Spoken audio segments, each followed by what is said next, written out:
कल्पना कीजिए, एक सुबह आप उठते हैं और आपके फोन पर एक नोटिफिकेशन आता है। दुनिया के कई देशों में अचानक मिसाइल हमले शुरू हो गए हैं। टीवी चैनलों पर सिर्फ एक ही खबर चल रही है, सायरन बज रहे हैं, शहरों के ऊपर फाइटर जेट उड़ रहे हैं, इंटरनेट बार बार बंद हो रहा है, लोग घबराकर घरों से बाहर निकल रहे हैं, बैंक, पेट्रोल पंप और दुकानों पर भीड़ लग चुकी है। और तभी दुनिया के सबसे ताकतवर देश आधिकारिक घोषणा करते हैं, वर्ल्ड वॉर 3 शुरू हो चुका है।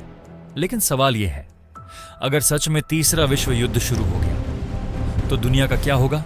भारत पर इसका क्या असर पड़ेगा?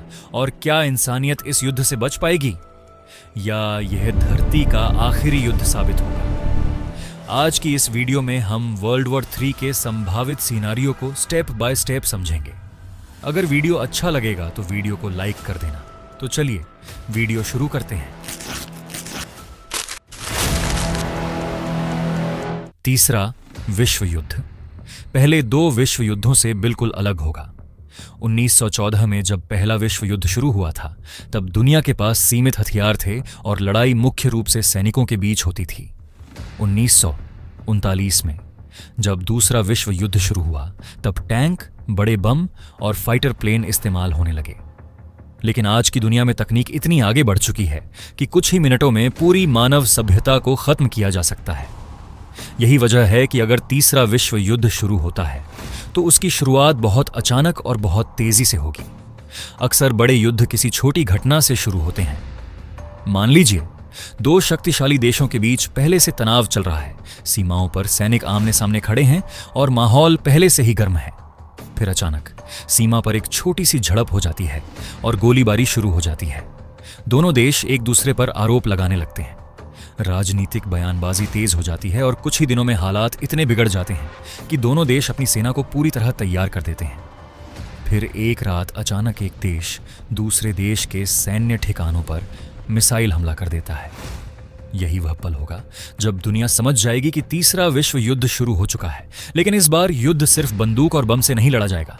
तीसरे विश्व युद्ध की शुरुआत शायद साइबर हमलों से होगी। दुश्मन देश एक दूसरे के कंप्यूटर नेटवर्क में घुसने की कोशिश करेंगे।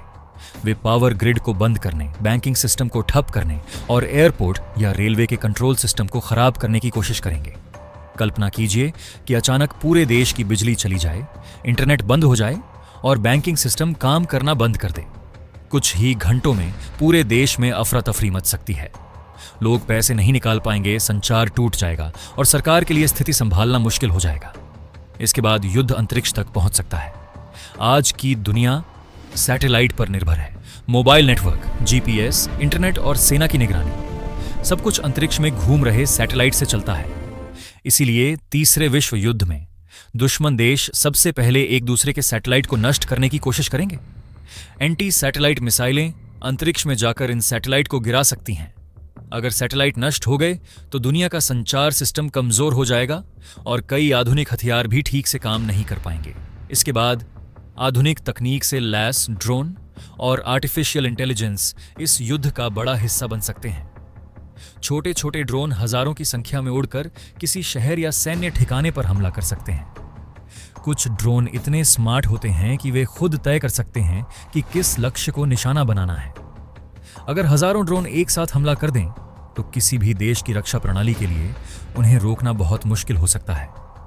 यही वजह है कि भविष्य के युद्ध में रोबोट और एआई बड़ी भूमिका निभा सकते हैं।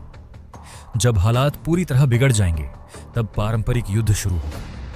फाइटर जेट आसमान में लड़ेंगे, टैंक सीमाओं पर आगे बढ़ेंगे और समुद्र में युद्धपोत और पनडुब्बियां सक्रिय हो जाएंगी। दुनिया के बड़े देश अपने अपने सैन्य गठबंधनों को सक्रिय कर देंगे। इसका मतलब यह होगा कि एक देश पर हमला होने पर उसके सहयोगी देश भी युद्ध में कूद पड़ेंगे। धीरे धीरे कई देश इस युद्ध में शामिल हो जाएंगे और यही स्थिति इस संघर्ष को तीसरा विश्व युद्ध बना देगी। लेकिन इस पूरे युद्ध का सबसे डरावना हिस्सा होगा परमाणु हथियारों का इस्तेमाल। आज दुनिया में हजारों परमाणु बम मौजूद हैं।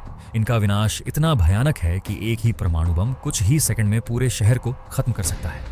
जब परमाणु बम फटता है तो एक तेज चमक, भयानक गर्मी और शक्तिशाली शॉक वेव पैदा होती है जो कई किलोमीटर तक सब कुछ नष्ट कर देती है। इसके बाद रेडिएशन फैलता है जो लंबे समय तक लोगों को बीमार करता रहता है। अगर बड़े देश एक दूसरे पर दर्जनों परमाणु बम गिरा दें तो दुनिया के कई बड़े शहर हमेशा के लिए खत्म हो सकते हैं। परमाणु युद्ध का असर सिर्फ विस्फोट तक सीमित नहीं रहेगा। जब कई शहरों में आग लगेगी तो आसमान में इतना धुआं भर जाएगा कि सूरज की रोशनी धरती तक ठीक से नहीं पहुंच पाएगी। वैज्ञानिक इस स्थिति को न्यूक्लियर विंटर कहते हैं। इसका मतलब होगा कि धरती का तापमान अचानक गिर जाएगा, फसलें उगना बंद हो जाएंगी और दुनिया में खाने की भारी कमी हो जाएगी। धीरे धीरे पूरी मानव सभ्यता भुखमरी के संकट में फंस सकती है। इसके साथ ही दुनिया की अर्थव्यवस्था भी पूरी तरह टूट सकती है। तेल की सप्लाई रुक सकती है, समुद्री व्यापार बंद हो सकता है और शेयर बाजार बुरी तरह गिर सकते हैं। दुनिया के कई देशों में आर्थिक संकट पैदा हो सकता है और करोड़ों लोग बेरोजगार हो सकते हैं। युद्ध सिर्फ सैनिकों को ही नहीं मारता, बल्कि पूरी दुनिया की अर्थव्यवस्था को भी कमजोर कर देता है। अगर तीसरा विश्व युद्ध शुरू होता है तो भारत की भूमिका भी बहुत महत्वपूर्ण होगी। भारत एक बड़ी सैन्य शक्ति है और उसके पास परमाणु हथियार भी हैं। इसलिए भारत को अपनी सीमाओं की सुरक्षा के साथ साथ अपने करोड़ों नागरिकों की सुरक्षा और आर्थिक स्थिरता को भी संभालना होगा। ऐसे समय में देश को बहुत सावधानी और रणनीति के साथ फैसले लेने होंगे। हालांकि दुनिया में कई जगह तनाव मौजूद है, लेकिन एक सच्चाई यह भी है कि आज के बड़े देश जानते हैं कि तीसरा विश्व युद्ध शुरू करना बहुत आसान है, लेकिन उसे रोकना लगभग असंभव हो सकता है। यही कारण है कि ज्यादातर देश युद्ध से बचने की कोशिश करते हैं, क्योंकि अगर तीसरा विश्व युद्ध हुआ तो जीतने वाला शायद कोई नहीं होगा। अगर सच में तीसरा विश्व युद्ध शुरू हुआ तो यह सिर्फ देशों के बीच लड़ाई नहीं होगी, यह पूरी मानव सभ्यता की सबसे बड़ी परीक्षा होगी। और शायद यही वजह है कि कई विशेषज्ञ कहते हैं कि तीसरे विश्व युद्ध में जीतने वाला कोई नहीं होगा, क्योंकि उस युद्ध में पूरी मानवता हार सकती है।